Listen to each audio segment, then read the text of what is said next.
Les sous-marins de grande croisière Dauphin et Narval ont appareillé de l'Orient pour une campagne d'entraînement et d'expérimentation au voisinage de la banquise.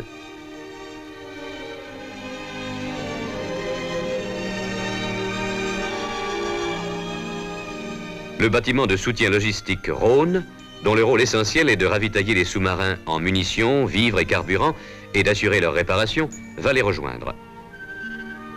Déplaçant 2000 tonnes, il dispose d'ateliers de charpente, de mécanique, d'électricité et d'électronique, ainsi que d'un stock de pièces de rechange, périscope compris. Dans la brume et la neige, le Rhône entre en rade de Reykjavik, capitale de l'Islande.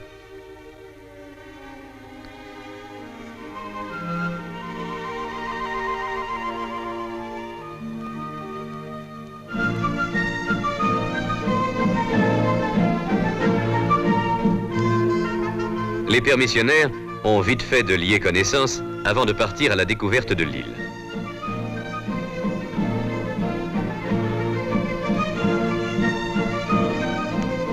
Ils admirent au passage les célèbres geysers d'eau chaude. Un groupement de Neptune, avion à grand rayon d'action spécialisé dans la lutte anti-sous-marine, a été basé pour la circonstance en Islande.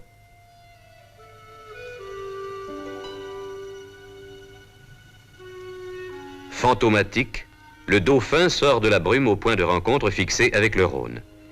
Le premier soin de celui-ci est de faire porter au sous-marin son courrier venu de France par avion.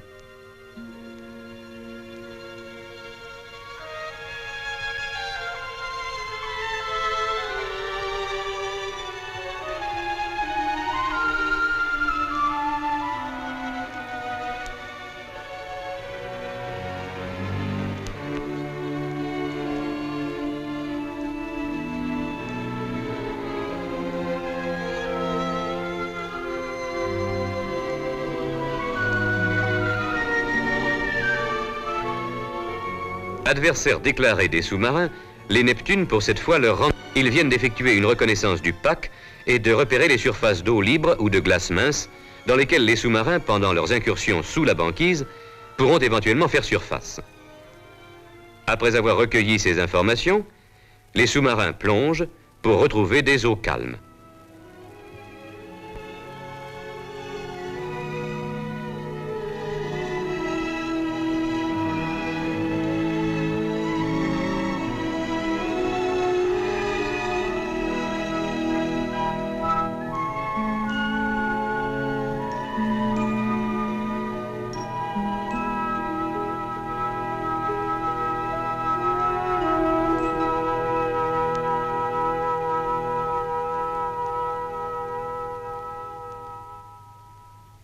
Au passage, les sous-marins ne résistent pas à l'envie de profiter de la présence du Rhône dans ces parages peu fréquentés pour le prendre comme cible. Sans rancune, celui-ci récupère les torpilles.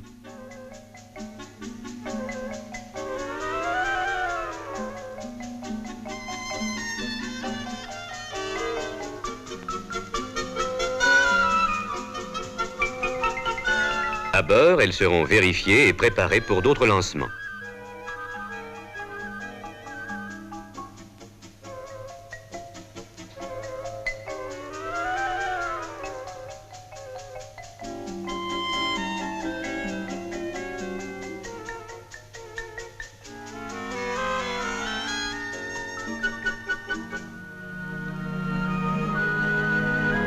Un magnifique iceberg est repéré. Le Neptune évalue sa taille, la hauteur immergée étant 9 fois plus importante que la partie visible. Le Rhône a stoppé un instant. Tout en assurant une liaison constante avec les avions et les sous-marins, auxquels il sert de PC avancé, il poursuit un programme scientifique de relevée dans ces eaux aux caractéristiques physiques mal connues.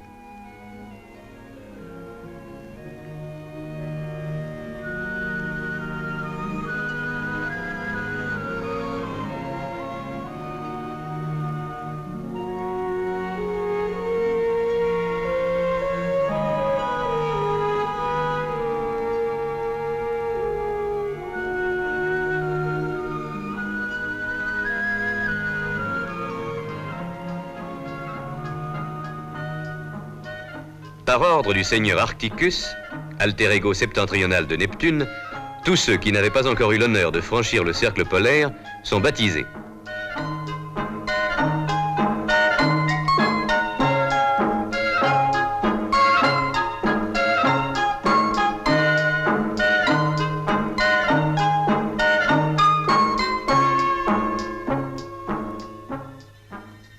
Couronné de givre, le Dauphin rejoint le Rhône pour un bref ravitaillement avant une nouvelle incursion sous la banquise. Pendant 2 semaines, se poursuit ainsi l'entraînement à des opérations d'attaque et de défense à la limite du pack.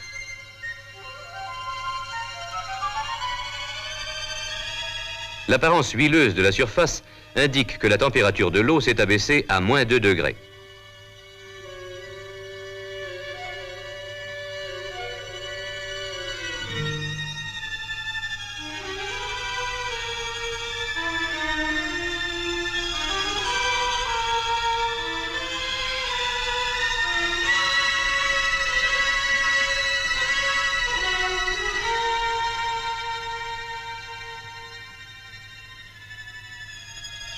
Cette bouillie de cristaux de glace s'agglutine peu à peu en plaques grossièrement arrondies appelées pancakes, autrement dit crêpes de glace. Celles-ci, en se soudant progressivement, forment la banquise. Au large, sous l'influence des vents, des courants et de la houle, la banquise se casse en morceaux plus ou moins grands.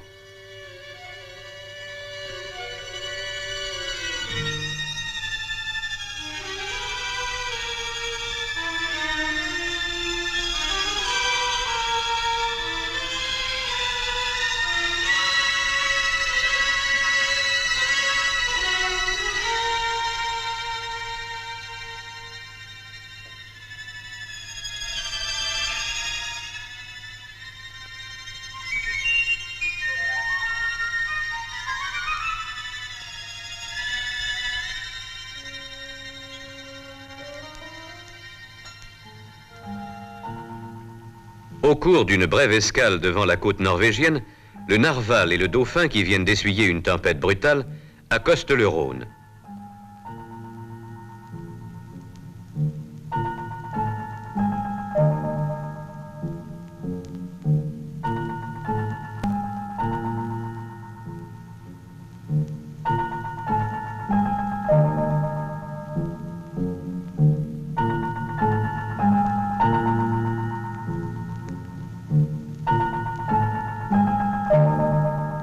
Le bâtiment de soutien logistique va jouer à la fois le rôle de navire-atelier et celui d'hôtel flottant.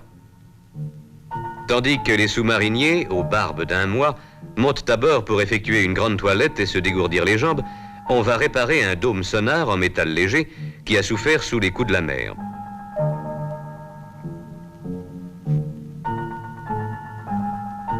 Un échafaudage sommaire a été dressé. Les bosses et les déchirures seront redressés et pansés. Et bientôt, le dôme retrouvera sa place à l'extrême avant pour protéger de nouveau efficacement le précieux sonar chargé de détecter sous l'eau les obstacles et les autres sous-marins.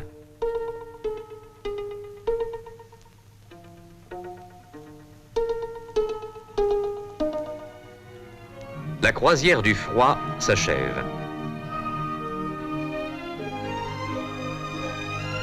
Après tant de ronds dans des eaux dont la température était souvent inférieure à 0 degré, les équipages reprennent avec joie la route de l'Orient.